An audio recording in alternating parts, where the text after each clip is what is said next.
Well, hello and welcome into another film review from MBE. We'd just like to thank you once again for joining us here on our YouTube channel and, of course, our Twitch stream. I'm one of your co-hosts, Stephen John McLaughlin. Our other co-host, John C. Walsh, is here, and we are going to be talking about Tiger 3. That is the film that we have watched along this week, and we thank you for joining us. I'm just going to pass it over to John now to take us through this review experience. And it will be an experience, Stephen, as ever, because there is no structure here. No.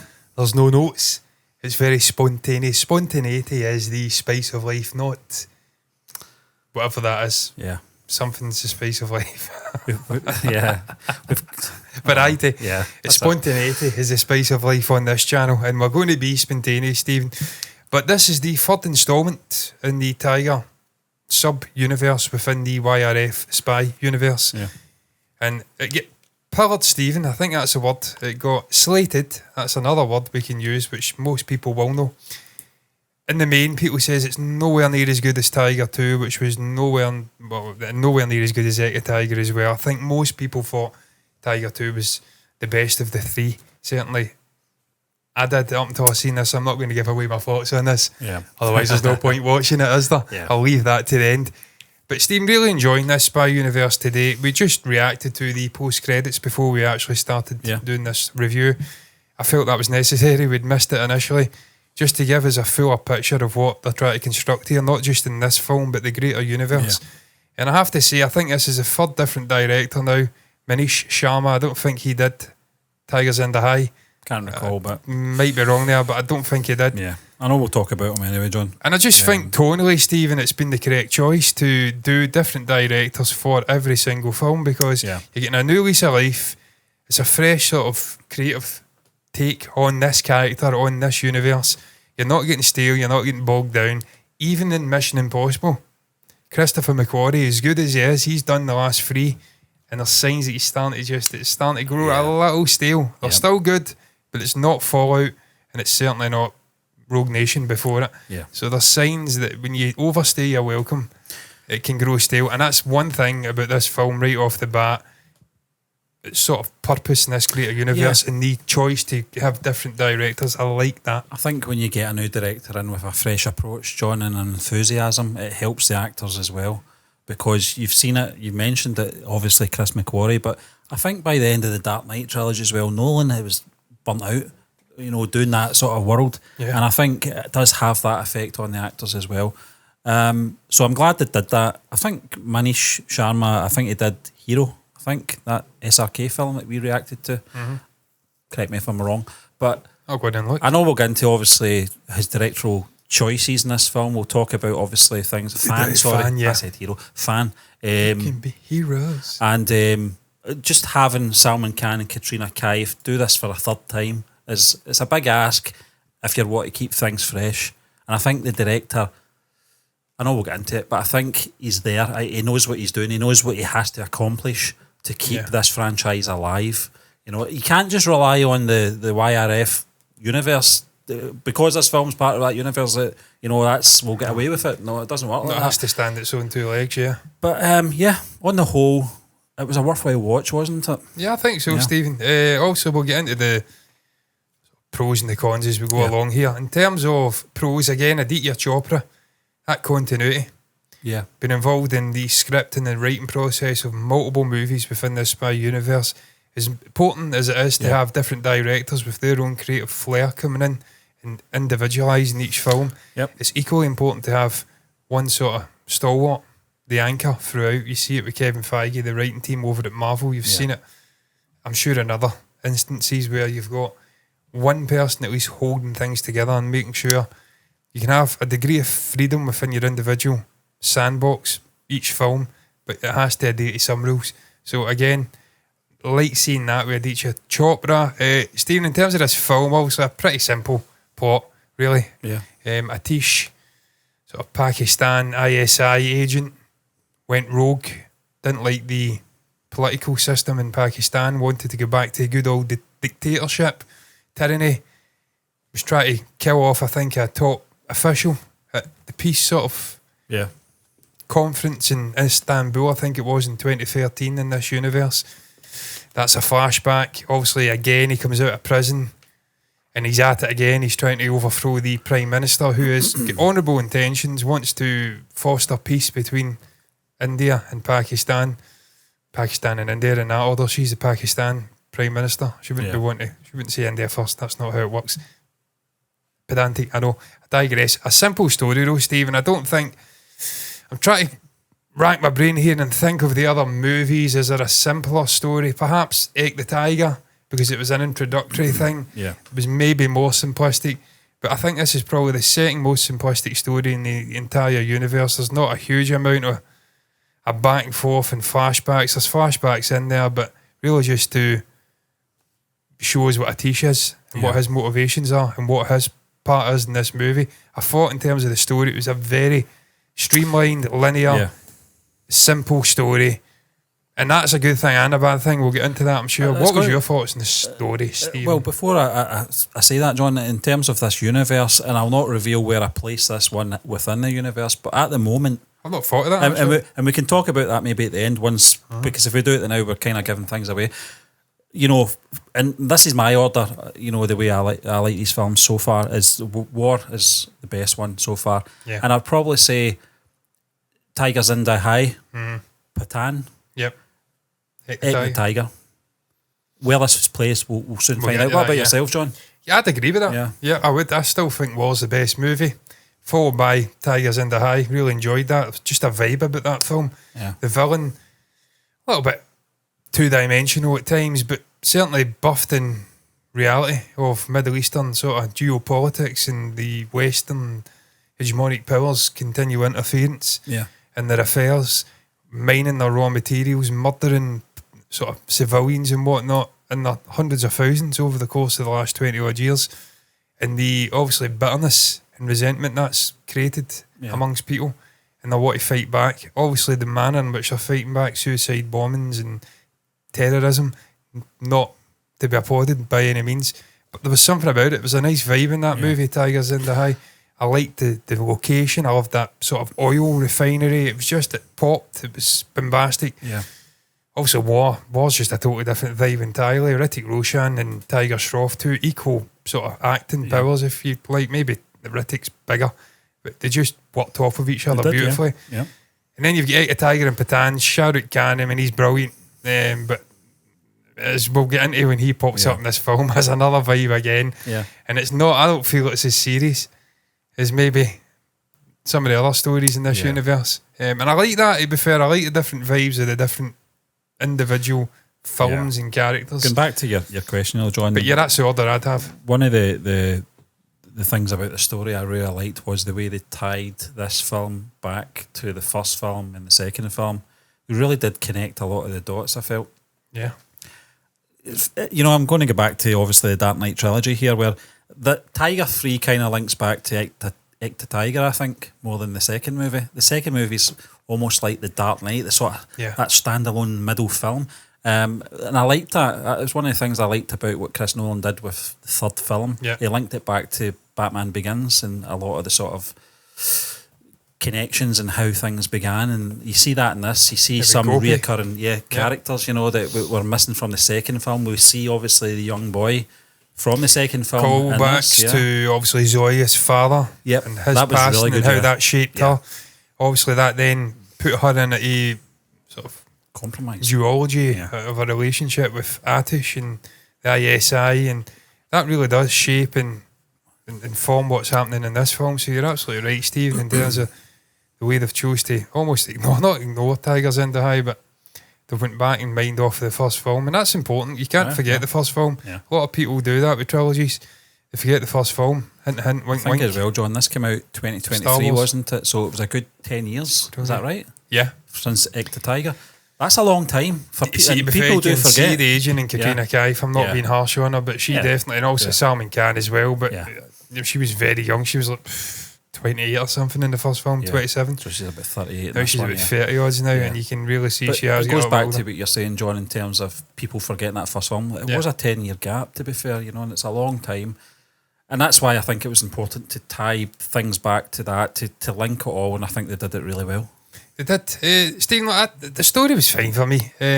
Concerns at the very beginning. I did have concerns about Zoya, and turning her villain. She almost becomes the Krychek. That's a X-Files reference. He's a guy who flip-flopped constantly throughout the multiple seasons he was alive in X-Files. He was a survivor. He would just stick people in and save his own skin. Time again and again, he'd be a good guy, be a bad guy, be a good guy, be a bad guy. I didn't want that for Zoya. I didn't want it for they two no. as a whole, John, because I felt, they've got the kid, they've been together for a good part of 8-9 years or whatever it may be in that timeline, but I just felt, are we going to really go down this road again Tiger suspecting her, I think. Really like he kept doing that look again. Yeah. That kind of suspicious look. I don't trust you. And I'm like, we've been here before. And that's all right at the beginning of a story, the beginning of a relationship where they're trying to get to know each other. You should trust her by that point. That if she is working for sort of the Pakistani intelligence agency or maybe some rogue, I don't know what you call it, clandestine operation within, there'll be a rationale. She'll not be doing it because she's all of a sudden thankfully there was been converted to some sort of radicalised vision for Pakistan and downtrodden India or something like that. He should know that she's who she is. It's his wife, the mother of his son, and there should be a rationale. It was a bit strange, that Stephen. That's a first con in this film for me. It was that the way that Tiger was interacting with Zoya in the first 30-40 minutes of this film was really awkward. It was off. It was piece for what the character had done prior to this, and obviously because it's a compromise. Zoya's in a position. It's about. I'm glad they addressed it very quickly though. They didn't linger on it too long. But it doesn't escape the fact Tiger's behaviour. Yeah, but then Zoya as well, not being able to recognise her own husband in that disguise. I know it was a funny disguise, but it was so clearly Tiger. Yeah, he had long hair, he had a beard. It was ginger, but it was him. Yeah, clearly him. She's been married to him for the best part of a decade. She doesn't recognise his eyebrows, his eyes, his nose. Come on, it's him. It's clearly him. And that whole fighting sequence, I understand it. It was meant to be powerful. He wasn't fighting back. He was basically just trying to withhold or withstand her attacks and try and get some answers out of her. And it was quite good the way that they structured it. But in a sort of, from a viewer's perspective, maybe some people like that. It was taking me out the film. I'm like, there's no way she doesn't know that's as him. you said, John, it does sort of resolve itself quick enough. Yeah. That you start to trust the film again. You start to trust the storytelling. But I think it was a good point at this moment in the movie where they obviously introduce Atish as well. Yeah.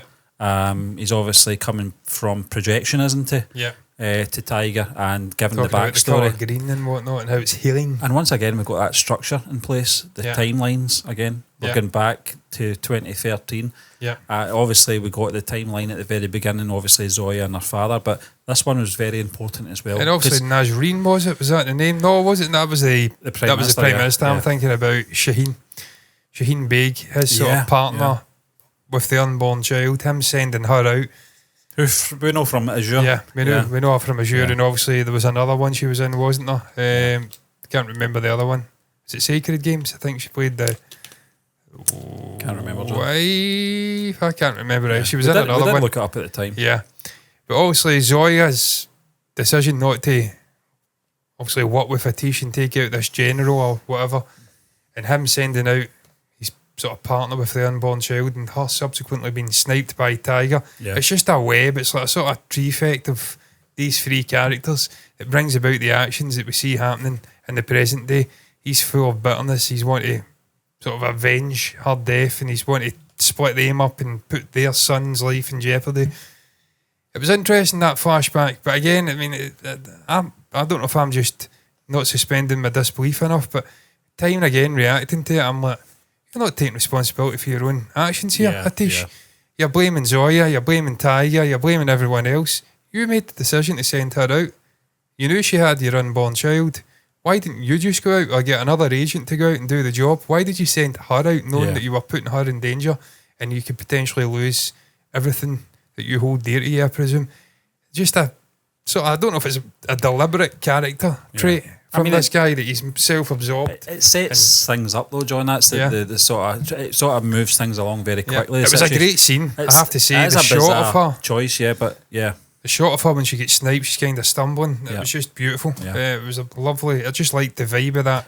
But Atish has now got a motive. He's got a motive. He's got a grudge. I understand with what they were Tiger. doing with it, Stephen. It's important for that character. Yeah. It's good we talk about it time and again to give the villain some He was a good purpose villain, and fully form him, and so he's not just cardboard and hollow. Emran He's got Hashmi, yeah. Yeah, it was very good, to be fair. I The thought it actor was was really very, good, yeah. very good. Very charismatic, commanded the screen Right when under he your was on skin, it. didn't he? He did get under your skin. He was very smug. I was kind of tanning his physique, incidentally, but when I went back to edit the reaction, I have to take it back. Imran, you're actually in fine shape, mate. I thought you were a bit moody. Looking at you, I'm like, there's no way this guy, he's no Tiger Shroff, because we just came off the back of looking at Hrithik Roshan and Tiger Shroff, fucking chiselled out of granite. But I have to take it back. He's still not Tiger Shroff, I have to stress. He's in no bad shape, to be fair. I thought he was a fine villain. That's back-to-back movies, I think, I'd say back-to-back. I think we've watched Tigers in the High, War, and now this. And I think they've had the best villains. To be fair, Patan had I think it was your man, John Abraham, and he was a fucking pretty good villain as well. To be fair, that was a very good villain. To be fair, apart from obviously Ecta Tiger, which was more been pretty good, the villains. A fugitive style. There wasn't a villain as such. You're right, John. I think they've well-rounded the villains so far. I'll put you on the spot here, Stephen. Who would your favourite villain be of those films to date? Also, you've got Atish. You've got the ISC guy, the sort of terrorist organisation, little whippersnapper. Obviously, you've got John Abraham in Patan. I'm trying to think of War. It was Tiger Shroff. Who would have been your favourite villain out of them? Tiger Shroff was a funny one though, because his character wasn't a villain until the reveal, really, and it wasn't that guy the whole time. Yeah. So I don't really count that. For me, it's probably between Atish and the John Abraham character. Obviously, it was a year ago we did this reaction for Patan, so I can't. But I remember it. I remember his performance. He was commanding the screen. Some of the speeches. I'd probably go with. Do you know something? Probably Atish. Yeah. I thought he was a good villain in this. They gave him a purpose. They gave him a reason for. I'm not saying I agree with what his reasons were, but they gave him a backstory. They gave him an explanation to his motivation and decisions and what he was doing. Although we all agree it was wrong. Yeah. Well, there'll be some head cases out there that probably agree with him, but not the same people. But I thought Emran Hashmi was great in this film. He really did annoy me. He get under my skin for a reason. Good acting. We'll get into that at the end. It's plot armour. I'm going to get into plot armour in this film. Some fucking ridiculous things happen in this. And I understand it's larger than life. Yeah. You've got your heroes and they're not going to die. It's like fucking MCU. I mean, it's just not going to happen. James Bond. Yeah, James Bond, exactly. Yeah, and it's a problem with this genre in general. You just set it up. They're not going to die. Tom Cruise in Mission Impossible. Yeah. Ethan, what's his name? Ethan Hawke? Is it? No, it's not Ethan Hawke, though. Ethan... you're talking about the characters? Yeah, that's your character. Is it Ethan? Yep. I can't remember. I can't remember either. But they don't die. And it doesn't matter what you do. You could let a nuke off. I'm going to look that up. I mean, they did do that in Indiana Jones. That's another sort of example of an action movie. Indiana Jones is in a lead refrigerator. It's been rubbished by every expert known to man. No way. But they do that to protect the villain. So there's always plot armour. But I just thought there was in a specific... I'll get into it just now. Ethan Hunt. Ethan Hunt. Yeah. Right, slang. What I think of Tom Cruise. I'll get into it just now, Stephen. I'll get into this con just now. Well, we're just, because it's spontaneous, we're going with the flow here. I've just been watching Terence Howard on Joe Rogan. Waves and flows and fucking hell, I'm in the flows state, if you'd like. Fascinating stuff, yeah. Yeah, oh man. 2.5 hours I watched. I was in awe. I don't know if this guy's schizophrenic or he's a genius. Maybe it's both. I don't know. Just watch some David Icke stuff then. Fucking tell he's another level of crackpot. Lizard people and whatnot. I can speak though, to be fair, he's a very interesting guy to listen to. I'll give him that. But he's an absolute crackpot. And if he's real, everything he says is true. I'm sorry, but I don't believe you, David. I digress, Stephen. Cons. These people never have good news. No, I know. It's stuff that they make you worry about. It's the other guys, well, I like Jones, an absolute crackpot, saying that school shootings didn't happen, whatnot, but some of the stuff he said has actually came true, which is concerning. I digress though. Plot armour.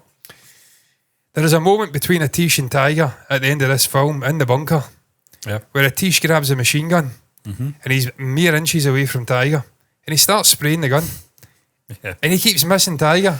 I'm like, this guy's one of the top agents in the ISI, the Pakistan intelligence sort of secret service agency. There is not a chance in fucking hell, and whatever make-believe sort of thing, if you believe in everything, there's not a chance in hell that he would miss that guy. He's got a worse from there. shot than Harry Dunn. Yeah. Yep. Yeah. It's ridiculous. It's like the guy in Pulp Fiction, but it's a machine gun instead of 5 shots out of a Magnum 45. It's a machine gun. Yeah, rapid. Yeah. Point blank. He didn't hit one me of them a should single. connect. Fucking ridiculous. I'm like, what is going on here? Yeah. Obviously, Patan and Tiger as well. It's an epic scene, but there's no fucking guy in a helicopter, a chain gun, and he can't hit them. So there is some issues in this with plot armour, and I understand it. I'm not going to attack the film. As I said, it's something across this genre in general. It's not just Indian. We're not saying it's Western as well. We're not saying at the end that he should have absolutely have won. Nailed Tiger with that gun at it. Yeah. You know, what an ending that. I know. So depressing, but you're right, John. Just don't give him a machine gun. No, don't.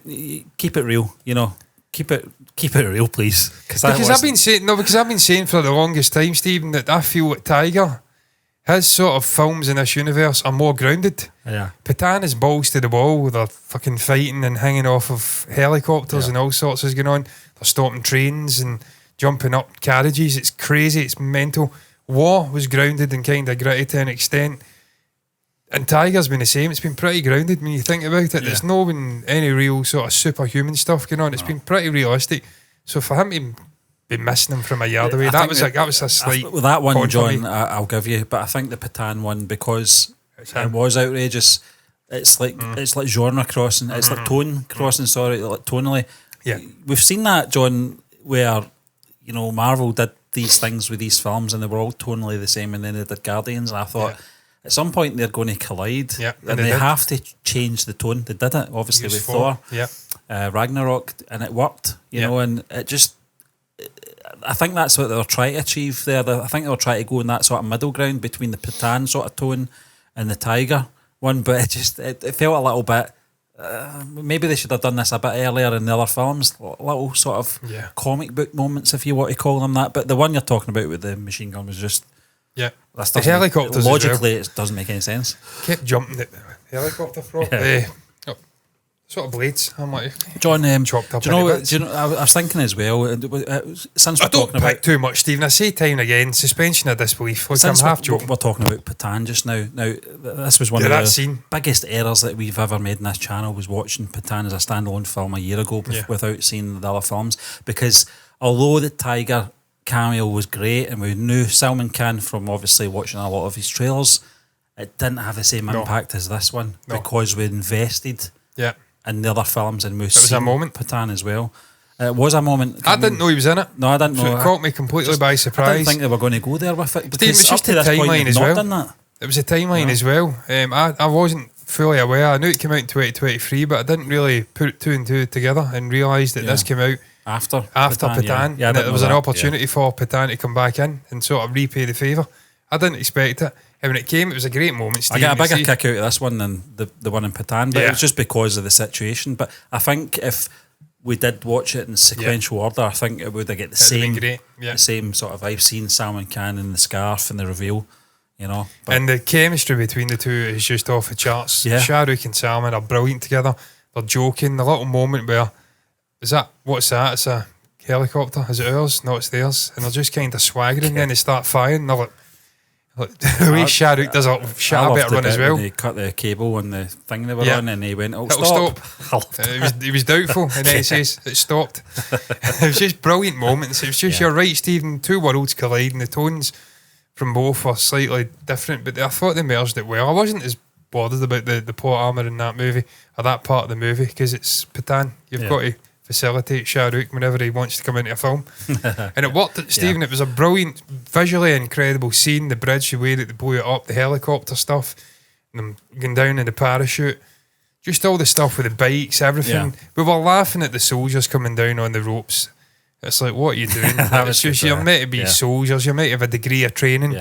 No soldier on earth would go down on a rope and sort of give away that tactical advantage.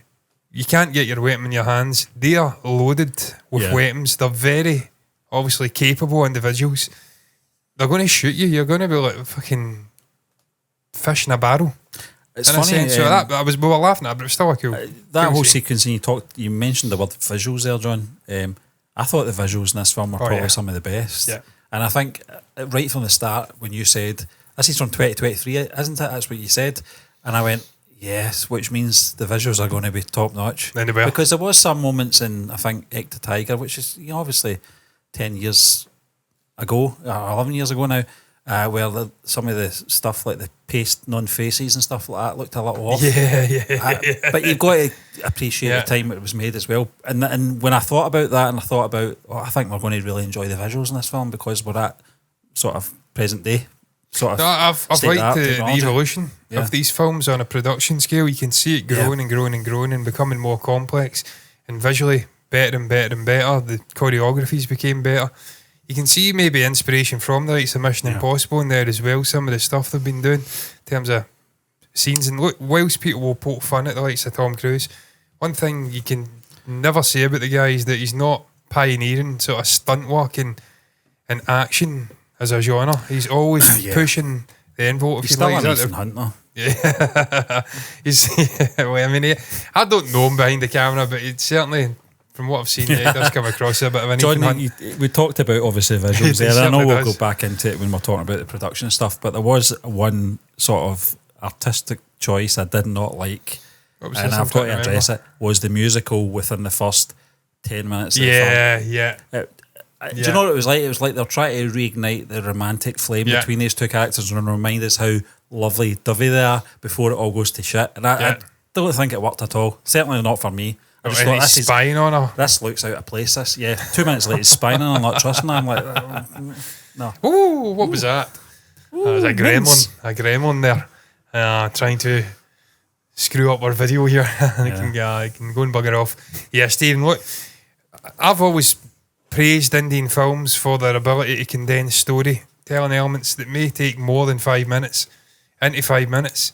And also the telepathy VJ movies, likes of Kaifi, where you take the concept of these two characters meeting, have them married with a kid, and you condense it into a 6 minute song and dance number. That's 40-50 minutes of storytelling.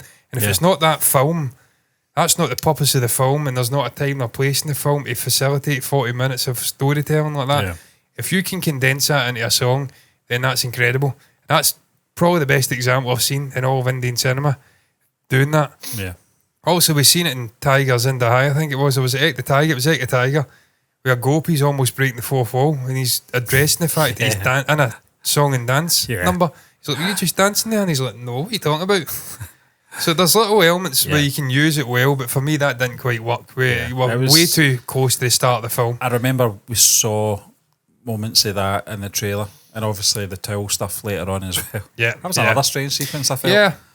Yeah. I mean, obviously they're utilising the fact that Zoya, Katrina Kaif's also a good looking woman, obviously in decent shape, quite voluptuous, I think is the word. I'm trying to find the other character. I can't really see her at this point. I can't remember. But also the other actress was pretty good looking as well. They're in good shape, so you're going to utilise that. If you've got a sort of fighting sequence, why not put them in towels?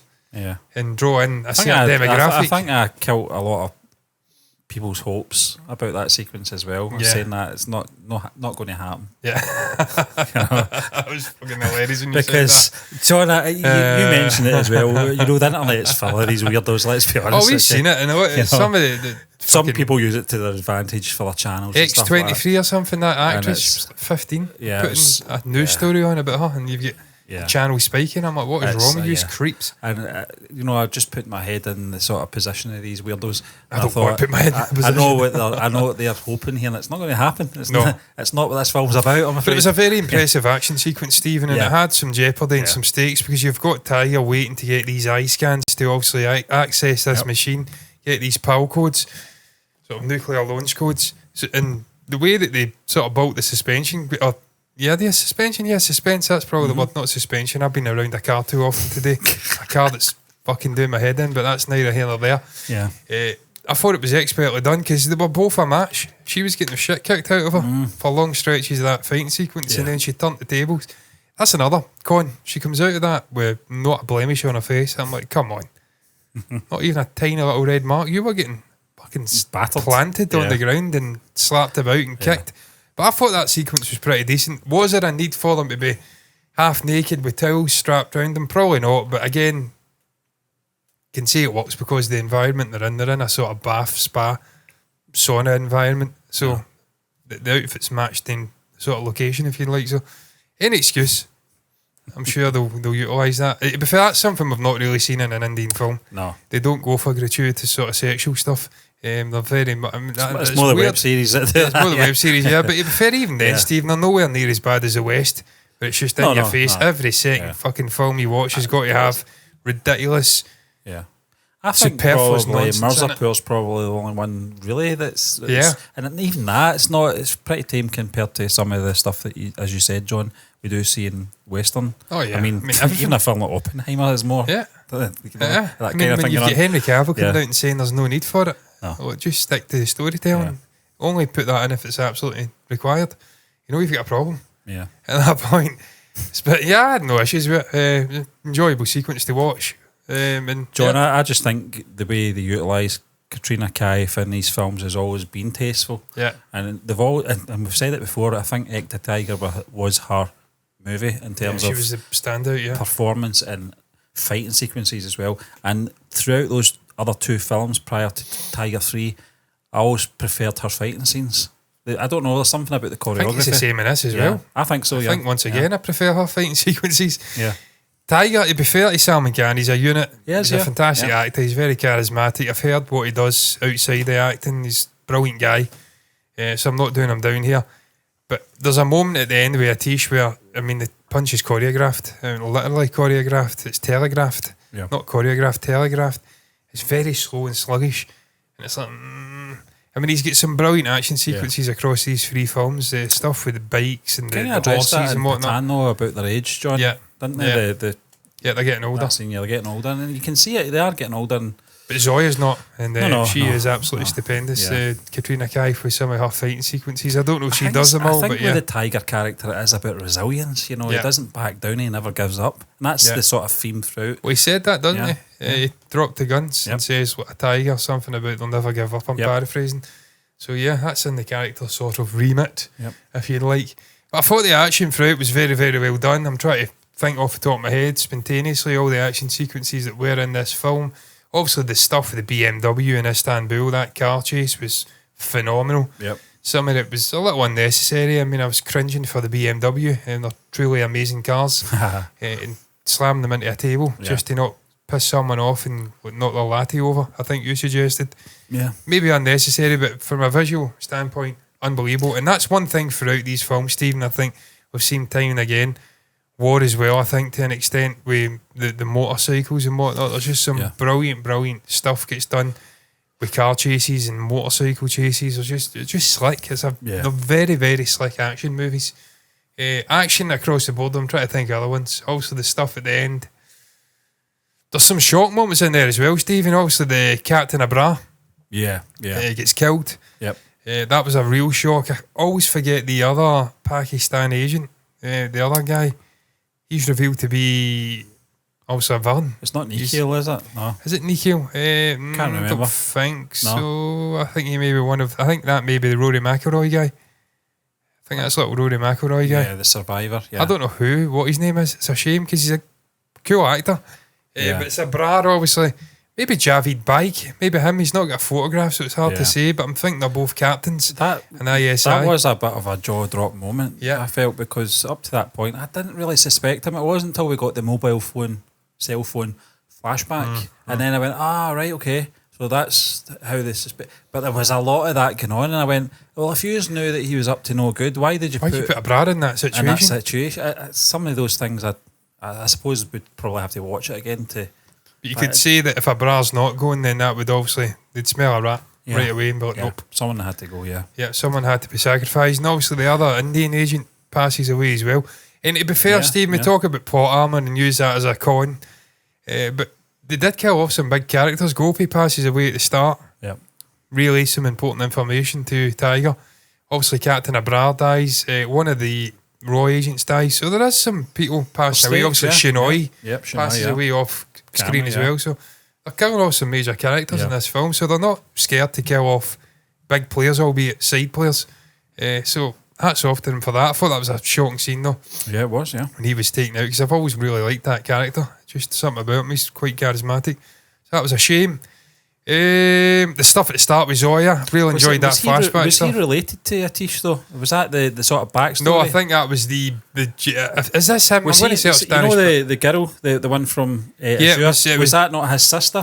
What was the one that was the rat? The one that was a sort of informant. That's him. It's Danish Pat. Yeah, it was his sister, wasn't it? Captain Javid Baig. Yeah, that was his sister. Again, John, that's good writing. It kind of ties back to their history, and he's not just doing it because he wants to be a badass. He's doing it because it's revenge. You know, it's revenge for what happened to his sister. Yeah. So, but I thought it just came out of left field. I didn't see it coming. It was a surprise because those characters have always been a sort of jovial and sort of protagonistic kind of force in these films. So to see him turn, that was quite a shock. Yeah, it was. And to be fair, the more I'm speaking about this film, the more I'm kind of turning myself around in regards to some of the things issues I had. Because it's actually good writing to actually subvert expectations and do that. It was a brave thing to do, John. From established character, it was in the first two movies. Yeah.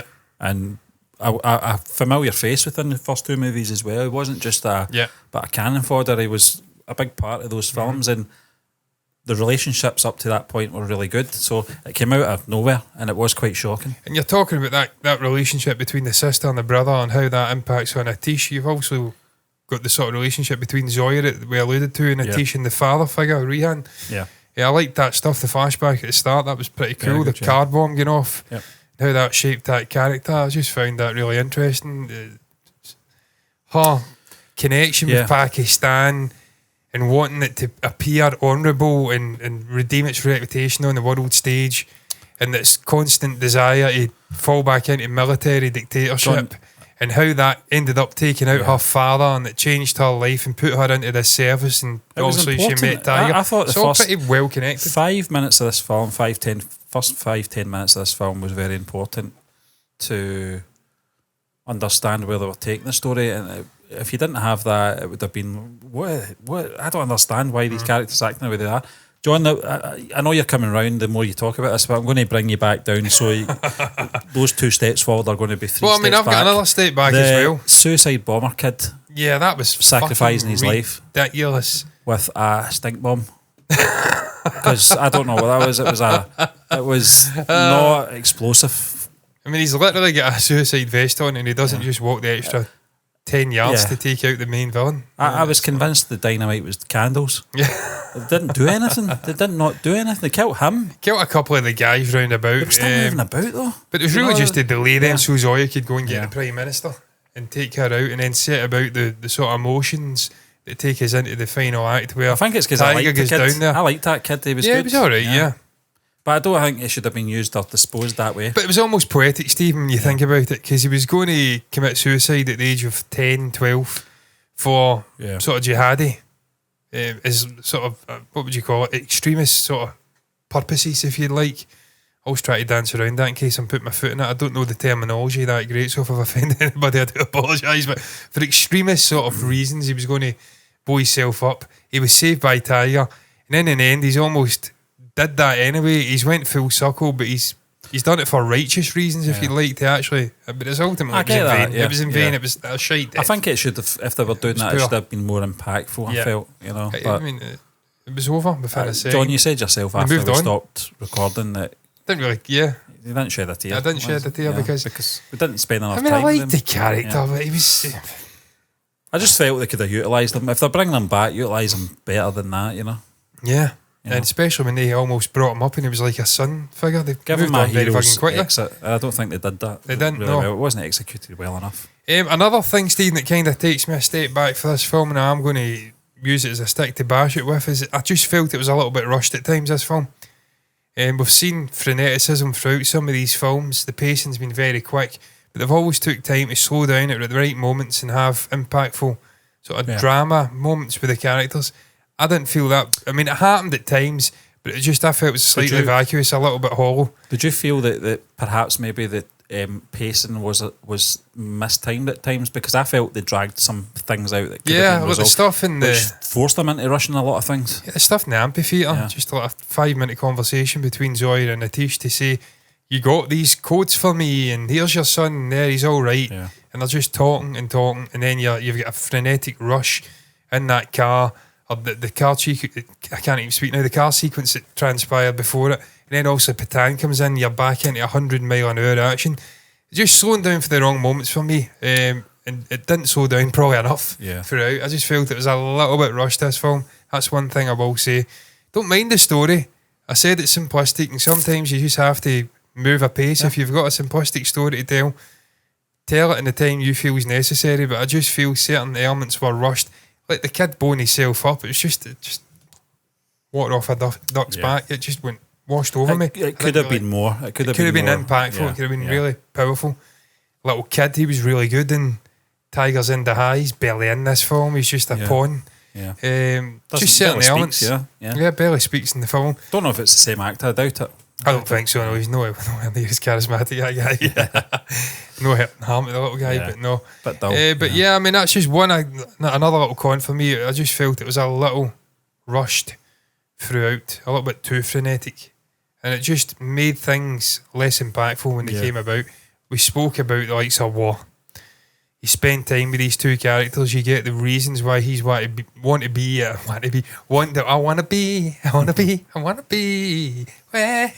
think that was a Kanye song. I don't know though. I wasn't singing Spice Girls. I'm fucking telling you that now. I wasn't singing Wanna Be with Spice Girls. So I went to another guy who's potentially anti-Semitic, so that's probably a poor choice. I should have went with the Spice Girls. I digress back onto the film. What was I talking about there? I've lost the fucking plot. Stephen, I've lost the plot. I don't even know what I was talking about. Spice Girls have killed me. Yeah. I digress, Stephen. I've totally lost the plot. I've got the movie just seemed to lack. I'm glad I'm not doing this live.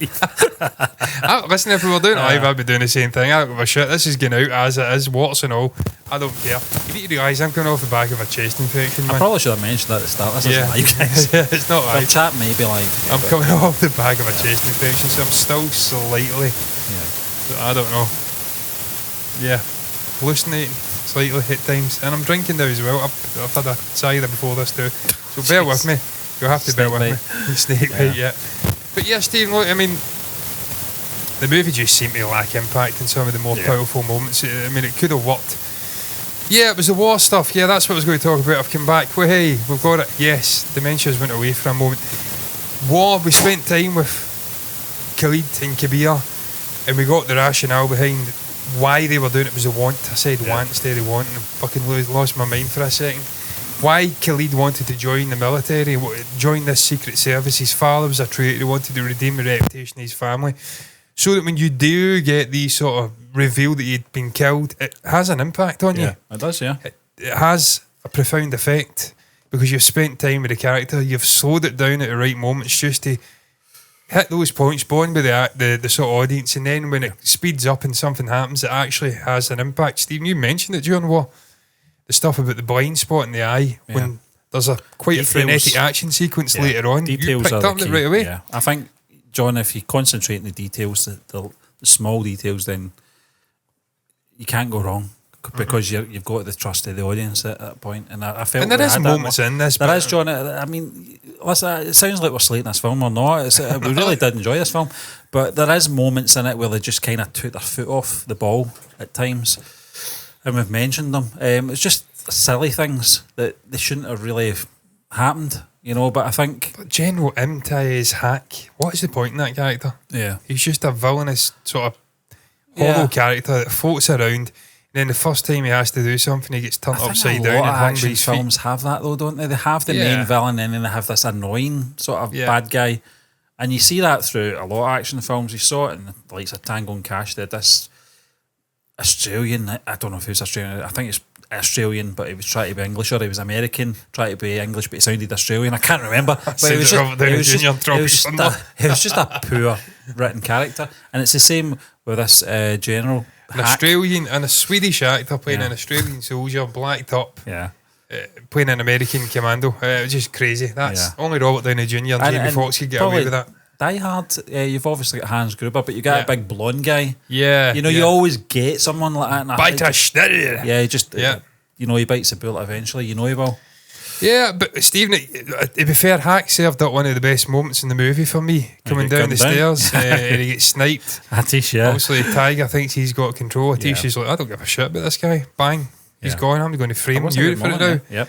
And there's some cool moments in this film as well. When Tiger gets taken to Pakistan, it's quite fucking dark and foreboding. Yeah. And the utilisation of the colours like green and red at the end, I thought that was pretty cool on a visual level. So there's some moments in here that are very, very cool. Visually, I think it's a very, very well put together movie, and I think that's probably the time to go on to sort of technical stuff. I'm going to bring up the cinematographer, whose name is Anai Goswami. I thought he'd done a fantastic job on this film. Some of the shots, stuff in the helicopter, stuff in the bridge, even the CG shot of them getting into that prison in Pakistan and through the bars. I thought some of it was very well put together. They captured the action extremely well. Just some great close-up shots as well. I'm glad we didn't look at this cast list before we did that end credits scene. I see the bottom there. Hrithik Roshan. But John, the cinematography, I noticed that you mentioned just when you said, is this 2023? I went, this is going to be good. Cinematography is going to be fantastic. Visuals are going to be fantastic. Some of the angles and the shots and the lighting are going to be fantastic. And as you mentioned, some of the CG shots were great as well. This is probably, in terms of a technical level, I think it's just because of technology is caught up. Out of the Tiger trilogy, this is probably the best in terms of production. Obviously, it lacks in other things compared to the other two films, but it was a visual feast, Yeah. Not cinematography, music. Already done cinematography. Pritam Chakraborty and Tanush Tiku were the two people involved. Music director and original background score. But the score was good. I've really enjoyed the score throughout Tiger. Really like that. Dun, dun, dun, dun, dun, dun, dun, dun. Still not as good as Tigers in the High, where you've got borderline Western stuff and like Hispanic influences and fusion with the actual score. I like the Tiger as well. It had that Cuban music, and it was the same theme but different in Irish. Maybe the Tiger I'm thinking about it before. But I think there was a moment in the hospital where they did something with the score. It was pretty cool. Yeah, that's right. So throughout, I think the score's been very good. It's absolutely paramount for an action sort of franchise like this, even within a spy universe, to have a theme that really resonates. You think of the Avengers. What I like about the Indian films, John, is, and they do it, it's not just obviously in this universe, they always give the main character a theme. And I don't know too many westerns. Perhaps maybe Star Wars, you've got Leia's theme, you've got Han's theme, you've got Vader, etc. Luke's. Indiana Jones is an action. But you don't really see it a lot within characters having their own theme. The Indian film does that quite a bit. And we saw it with the Patan theme coming in this movie, John. Subtitles kind of killed it for us a little bit, with the reveal. But at the same time, it was still an absolute buzz seeing SRK come onto the screen. His entrance was good. It was fantastic. It was one of the best. I was going to put him in the thumbnail for part 2, but I can't do that. In case people don't know he's in this film. Yeah. I know it's been out a year now, but still, we may get whinged at. Yeah, I thought you might have put the cricket ball in. Yeah, I was thinking about it, but ultimately, I'm like, it's not his fault. It's been a really hard film to do thumbnails for, incidentally, because there's not really, I could put Katrina Kaif on, but again... John, it's going to be very interesting. I know we're on a production at the moment, but performances, it's going to be very interesting to see where we go with this one. Well, we can do that just now, Stephen. The editing, Ramesh Suarez, Bagat, as I said, some of the stuff, and to be fair, it's a pretty short film. It's about 2 hours and 27 minutes long, which is very short for Indian cinema. We're used to 3-hour long movies. So it didn't overstay its welcome, and I'll give them credit. They told the story very, very quickly. It was a very taut experience, as I used to say back in the day when I was writing. I used to say a lot of words that I don't use in everyday life when I was writing. Synonym. Synonym. Cinnamon a thing that you put in to give flavour. I don't need to tell Indian people about that. They know about flavour more than a Scottish person will ever know. I was searching synonyms up a lot. Try saying that when you're drunk. I'm not drunk just now, and I still can't say it. Synonym. Cadaver. Used that one before as well. I thought he'd done well. I thought it was a pretty taut experience. can't fault it. Technically, the movie's very accomplished. Some of the pacing was a bit. Yeah, but I don't know if is that down to editing? it could down be to directing. But more? ultimately, you can only, as I say, I can't say it. Piss with the that you've got, and that's ultimately what the directors gave him. Yeah, and if that's all he's got to work with, then I mean, you could blame the editor. He could cut it out. So maybe I'm not. I'll damn him with faint praise. It was okay. Technically, I thought it was accomplished though. The performances, Stephen. That's a tough one, John, because Salman Khan's consistent through these 3 films. He's phenomenal. He's fantastic. He carries the films as well. But when you've got such a strong cast, you've got Katrina in there, you've got obviously Imran in there as well, and some of the other obviously recurring characters coming back as well, and the actors coming back. Have always had a good supporting cast. But for me, it's obviously going to be between Tiger, Zoya, and Atish. I think it was He a reminded good me villain. of someone, by the way. Yeah, I can't think of who it is off the top of my head, but he did remind me of someone. Do you know something? We've probably seen him in another film or a web series. It's his or something. face, though. Yeah. But remind us he looks so someone. different in there. Does, he looks so young. Yeah. But for me, I think it's probably Salman Khan. For me, I think this is a film where I would say probably. I think Katrina definitely carried the first movie. Second film, I can't remember what we said. I think we said Salman. Yeah, I think in this one as well. I think it's predominantly his story again. More, I think Zoya does kind of take a little bit of a back step in this one, slightly. We had concerns about the second movie as well, about the Zoya character, but they still utilised her in a good way. But I think in this one, it's Salman Khan. It's really his it's his Tiger story in this one. I agree. Yeah. I mean, the name of the film's Tiger. Yeah, and he's playing Tiger, so it's his film. So ultimately, when it boils down, it's funny why they call it Tiger 3 though. It's, Yeah. The other 2 films weren't called Tiger and Tiger 2. Yeah, there's something else did that recently. Went Generation 3 instead of Mark 2. I think it was Boss Katana, fucking guitar in the brain.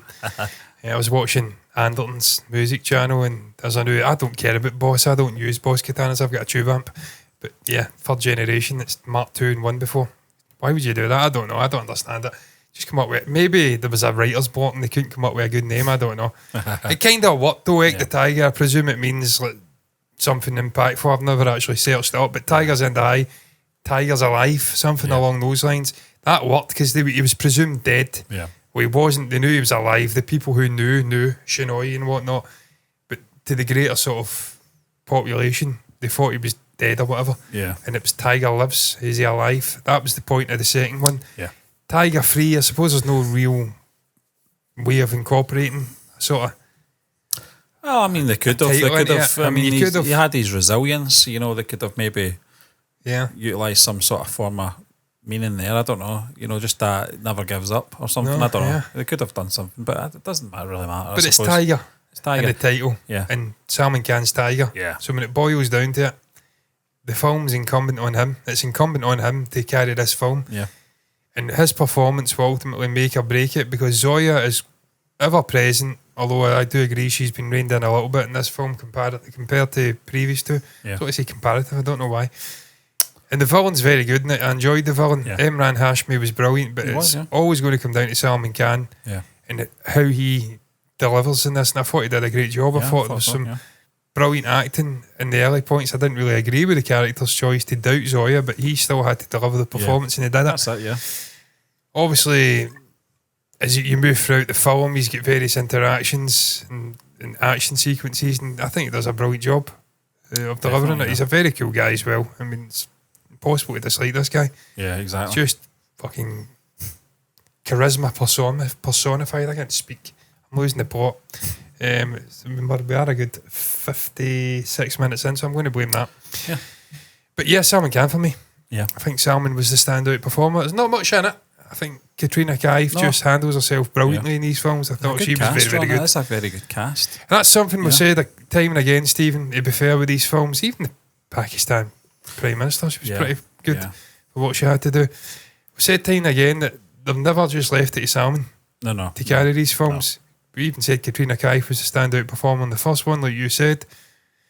They always deliver good ensemble performances. They help the leading actors out, and that's important. Yeah. Because they can't do it all on their own. and guys like Abrar and Javid Baig there, side characters that have got very limited the screen tech time. guy for the second film was good as well. They've got limited screen time though, but they always deliver. That's it, yeah. They step up when required and give levity and give little impactful moments that takes the sort of the pressures off of Salman and Katrina and Emran and whatnot in this film. So, but for me, it's Salman Khan all day long. Probably surmise our thoughts in this film now, Steve, and then give it a rating. Perhaps where we would put it in the universe in general. I don't know if you want to do that just now. I would do that first, John. Yeah. Should we? Because it kind of reveals what we're about to say, I suppose. I'm not sure.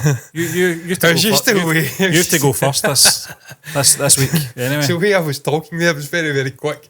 Oh, fucking losing my mind here. It's not strong. It's not strong beer. It really isn't. No. It's like it's, in the world of GTA, it's pisswasser. Yes, it's nice beer, but it's not strong. Okay, yeah. Stephen, for me, I enjoyed the film. It wasn't wasted time. When you've sort of committed to watching this entire spy universe, and look, we've had comments saying, look, I'm recommending this and you're watching this garbage. Well, it's not garbage. I like action movies. I grew up with them as a kid, and I appreciate this sort of art form. Every genre has its merits and it has its place in cinema. It's not all about human condition drama stuff or thriller, mystery or horror. There's a place for action and good made action movies, and I think these movies in the main, on a technical level at the very least, are very well made. They're accomplished. You've got a brilliant leading actors in Katrina Kaif and Salman Khan. Yeah. Really enjoyed the film. There is some faults in there. I think there's some more glaring faults in there than there has been in the previous two Tiger movies. I don't think it's anywhere near War. No. For me, War is still the standout film in this universe. In terms of Tiger, it's certainly... I would put it below the other two Tiger movies. I'm not going to lie. Ike the Tiger. It's not an out-and-out action movie. It's more introductory, romantic, but it's got little quirks in there that make it an enjoyable watch. I mean, you've got a pug in there. What more do you want, really? And it's in Dublin. Yeah. And I love Dublin. I love the Irish. So that's enough for me to just prop this over Tiger 3. I don't think it's a bad film, Steve. No, it's not. In terms of rating, I mean, look, I've probably not done the surmising well enough there, but I'm done. I'm going to go to ratings. I think I rated Ike the Tiger a 6.7. I may have rated Tigers in the High a 7. I think I rated War a 7.5 or something, 7.3. Yeah. This for me is probably a 6.5 out of 10. I don't think it's a bad film. Yeah. I think it's very slick. Technically, it's the most accomplished of the lot. Certainly, Tiger movies. Still think War's a little bit better. Yeah. There's some interesting stuff going on in terms of the story. There's some twists in there. There's some shock moments in there. You've got the cameo from Shah Rukh Khan, and also the end credit stuff with Hrithik Roshan introducing War Freds. That really shouldn't carry the film, though, John. You're absolutely right. But no, for me, it's a 6.5. It's the worst of the Tiger movies, but it's still good. Yeah. Yeah, I felt that after watching the film. I thought it's not as bad as a lot of people made out it was, but is it as good as the first two films? Probably not. I still think the middle film was the best out of the three. Where I place this in the universe at the moment is probably is last. Yeah, I've got it last as well. It's not a bad thing, but I think I rated the first movie a 7. Yeah, I think I rated the second one 7.2. Yeah. For me, it's probably a 6.6 for me. Because there was some issues. As much as I did enjoy it, and I thought they did a good job in terms of a good villain, a well-rounded villain, but there was a lot of inconsistencies, a lot of needless scenes. The machine gun scenes, that missing every shot was a bit weird. Suicide Bomber Kid, not impactful enough. Some of the pacing was a little bit rushed at times, and other bits that they dragged out, I felt was just some of the decision-making was a bit wrong, but I still got a good kick out of it. SRK, as you said, was a good moment. And obviously the post-credit scene was great as well, but I'm not going to count them in this sort of experience, to be honest with you, because you don't rely on that kind of thing to make a film good. I had some doubts in terms of, obviously, the Zoya character. Where are they taking this? Are we going back to the start again with these characters and their relationship and the mistrust? Hopefully not. They resolved it quickly, which was good. I thought the stuff with her father was important as well because it was a callback to the first movie, and they did kind of link things up very well in that sense. So for me, it's a 6.6. Yeah, I think that's fair. and we're rating it higher than what IMDb is. Yeah. They have them consistently in the 5s. Yeah, I think that's harsh. Yeah. I think they're very accomplished action movies. I don't think they deserve to be rated that low. I think they're average to... They're in the average range. I think they're they're watchable movies. They've got great rewatchability. It's just for me, Tigers in the High out of the 3 is the best Tiger film. It's just got a vibe about it. There's just an energy. There's something I was watching. I was just buzzing watching that film. There's just something about it. The raw agents come together with the ISI agents, the villain. It just had a freneticism. I just really enjoyed that film, and it was sadly that wasn't quite there in Tiger 3 for me. But I still liked it. In terms of where I would rate it, in the greater universe, I agree, Stephen. I think it's probably the bottom. Yeah. Well, I mean, if I was trying to think off the top of my head, I've got War at 1, Tigers in the High at 2. I'm hoping that stays at the bottom, John. Yeah. Because if it stays at the bottom, this universe has got a good future. Yeah, hopefully it does, I'm pretty confident it will. Yeah. Unless they've ran out of gas and they don't know where to take this moving forward, which would be problematic to say the least. Yeah. I digress though. What's your thoughts on Tiger 3? What would you rate the film out of 10? 10 being outstanding perfection, 1 being an absolute train wreck car crash. The end of times. A big floater. What would you rate it on that scale? Share your thoughts down below about your thoughts in the film, standout performers, technical stuff, the way it flowed, editing choices, our reaction, anything, our review. If you've got anything to share at all, we'll put it down below. Just don't say assy, man. We've got PTSD from that, laughing at it. I've still not recovered. My ribs are still sore from laughing at that absolute goon, typing that every video we put up. All that's left to be said though is thank you once again for not even said subscribe to the channel, hit the bell icon to get notifications straight to your eyes for future content like this. All that's left to be said though is until the next time, thank you once again for watching. I just say the same thing again. Did you see that there? And until the next time, bye bye.